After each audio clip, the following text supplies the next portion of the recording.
And Jim, do you want to get us going here?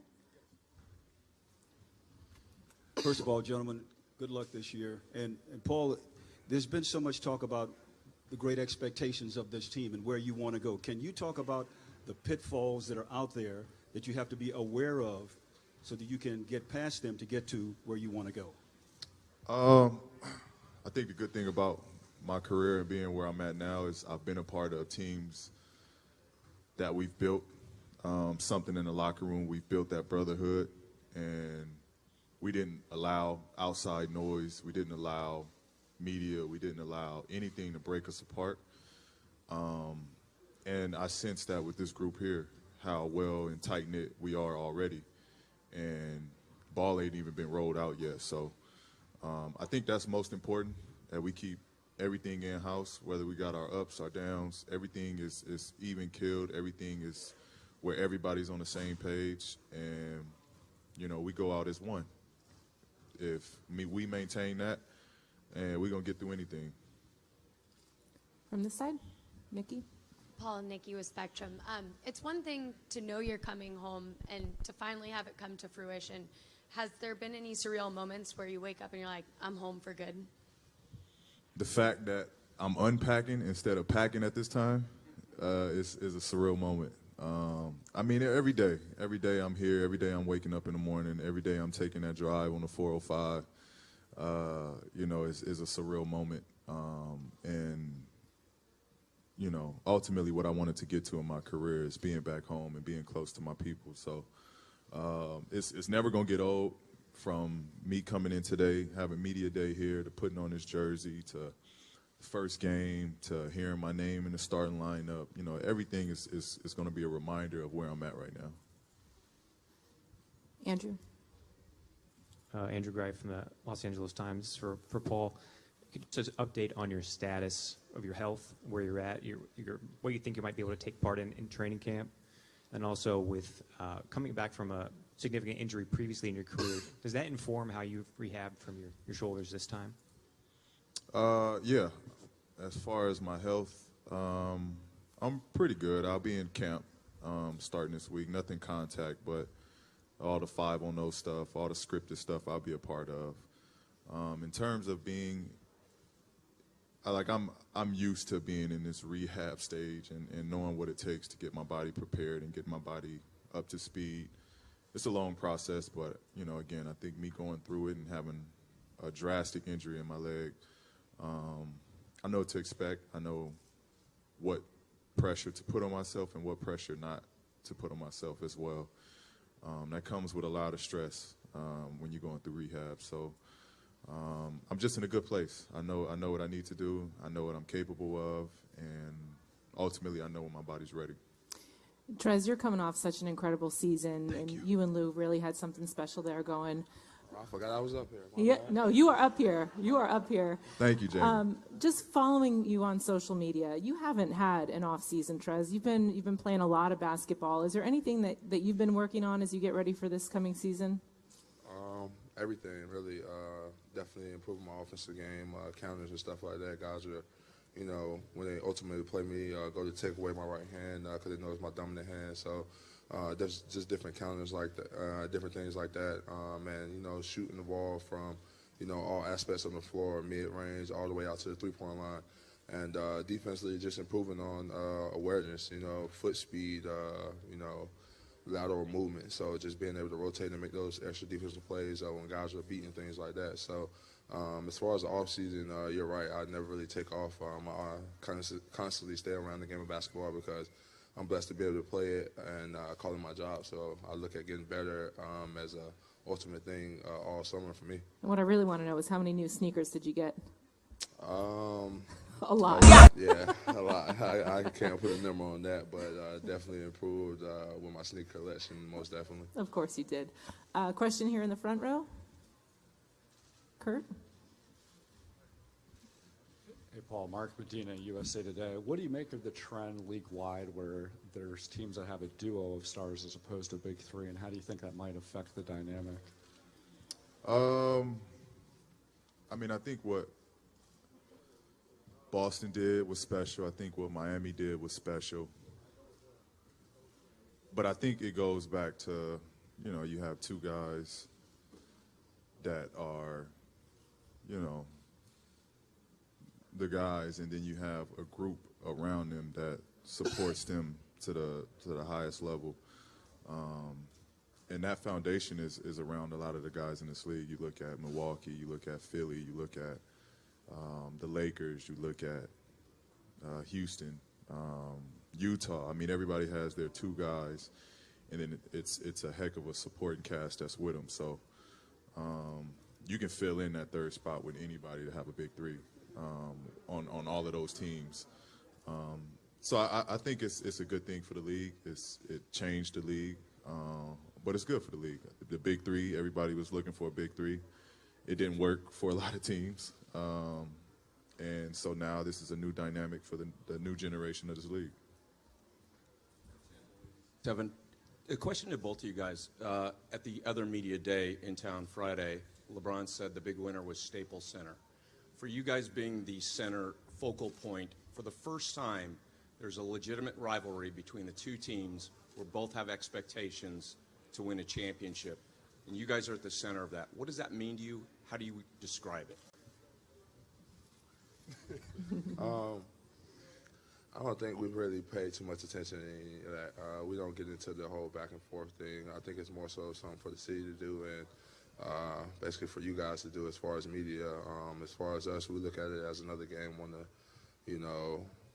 on the schedule that, just has to be played, and one that we have to go out there and prepare and in order to get ourselves ready to win. I don't think we get too much brought into the whole, LA versus LA type thing. I definitely agree with him, but as far as the Staples Center in general as a winner, because we both play in that building, so as far as that, I definitely agree with it. But as far as like the whole rivalry thing like that, I don't think, I know in our locker room, we don't really tie ourselves too much to that.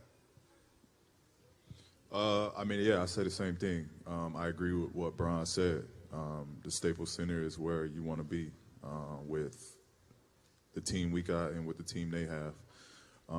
But I don't put that pressure that that's the team that we necessarily have to compare ourselves up to 29 other teams that we got to go ahead and go against and compete against. It's not a head-to-head battle of LA thing. We got to come out, we got to play, we got to do what we got to do. Same way the 29 other teams got to do. Dan. Hey guys, Dan Wicke with the Los Angeles Times. Question for both of you.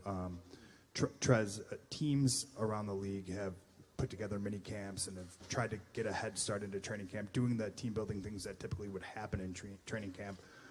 How far along are you guys on that? Paul talked about it a bit. How far along are you guys on that process? And then my question, Paul, you've been in this league a little longer. Do you think that's happening because guys realize how quickly things can change, whether it's player movement or whatever, so when you have a good opportunity, you try to maximize the chance you have? I definitely think we're, farther along than people actually think. We've came in probably, right after Memorial Day weekend, and we've been playing pickup, and guys have been lifting weights and getting the extra cardio in and getting prepared to, what we're about to have come on Monday when we come in for the first day of actual training camp, and then going out to Hawaii, which is, an improvement of the team bonding and team building, even going over there. But, we've been going for a while, and, we just don't have that whole media source of everybody coming in and watching us. We're kind of those ones that kind of work behind the closed scenes and, get the job done. So we're a lot further along than people actually think, so. Yeah, I think, to Trez's point, the second this came together, I mean, we were all in a group chat. We were all chatting, talking, laughing, building that togetherness, that camaraderie. The second, again, this came together. The second me and Kawhi became a part of this team. So that relationship was established early to where we came in the facility. It was, it was like I knew him. You know what I mean? I've been around these guys. I felt like it was already, we fast forward all of that getting to knowing each other based off of us just already being in that chat. And then I think you seize the opportunity. You know it's ahead. You know what you have. I've again been lucky to play and fortunate to play on some really good teams, and you just never know. You never know how that team's gonna shape up. In my case, I got injured and Indiana, we went on a downfall from there. So you just never know. You never know what you have. So you got to give everything. You got to invest everything, and you know, you try to pull the best out of that season, that group.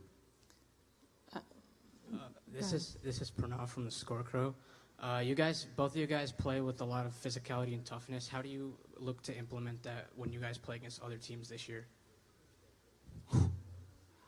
I don't look to change nothing I'm doing. We ain't changing nothing. As far as the way I play, how physical I play around the basket and everything, I don't look to change nothing I'm doing. So I guess that answers that. We ain't changing nothing. I'm going to be hyped to be more physical.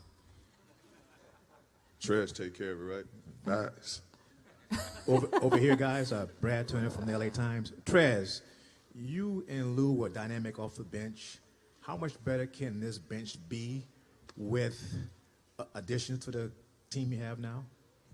I definitely think it grows a lot, you know. Like I said, be able to be around Lou as much as I am in the summertime and be able to, you know, get that extra bonding in, and different leagues that we play in down in Atlanta definitely does a great deal of help, and helping us form an even stronger bond of knowing the way, you know, me and him kind of react and kind of feed off one another. But you know, add the pieces that we have, including the pieces that we had last year, it just grows from there, really. You know, I definitely think it's still going to be the same thing as me and Lou being the head of that snake, coming off the second bench and coming off the bench of, you know, leading that group. But we have a lot of, you know, guys that can definitely step in and do a lot more different things than what guys could do in the previous times for us, you know. So I definitely think it improves us way more than it does hurting us. Like I said, we got different guys that come in and give a defensive presence on the floor, so we could definitely, you know, save Lou to certain aspects of, you know, on the other end of the floor, you know. So I definitely think it's going to help us out a lot. Beth Harris, AP. This is for Paul. I know you're in rehab mode now, but how seriously would you consider playing in the Olympics next year? I would love to. You know, hopefully, God willing, I can get through a season healthy. And when that time comes, I would love to be a part of the Olympics and represent. But you know, this comes first, obviously, and getting through this year, giving everything into this year, and you know, hopefully by June, you know, we're the last team standing, and I'll deal with it at that point. Don't really matter if we go all the way, and you know, as long as I'm healthy. When I get to that point and I'm healthy, you know, I'm in. I want to be a part of that group. And last one, where's Mark? Paul, Mark Wicker from Southern California News Group. How much have you envisioned what this team is going to look like defensively? It was already a good defensive team. Now you've added 2 premier defensive players. As far as versatility and just being able to adjust during games, how have you envisioned it? It's going to be scary. I mean, we got Lou Will. No, it's going to be scary, you know, with myself, Trez, Kwai, Pat, Sham, Mo, Rodney. I mean, we really got a chance to do something special on the defensive end. And I think it's going to be an energetic thing. Watching Pat get out there and picking somebody up 94 feet, that's going to get me going. You know, it's going to get Kwai going. And it's just going to become contagious on a nightly basis. So I honestly think for the first time, people is going to be excited to watch the defensive side opposed to watching the offensive team. So, you know, it's going to be fun. We can do a lot. There's a lot of versatility with what we can do. Guys guarding multiple positions, guys guarding bigger, guys guarding smaller. It's just a lot that we can go with. And it's a lot of guys that's committed to playing on that side. Who's going to score? You got to ask the other teams that. It's a question for them to answer. All right, thank you guys. Paul George and Montrezl Harrell, thank you guys.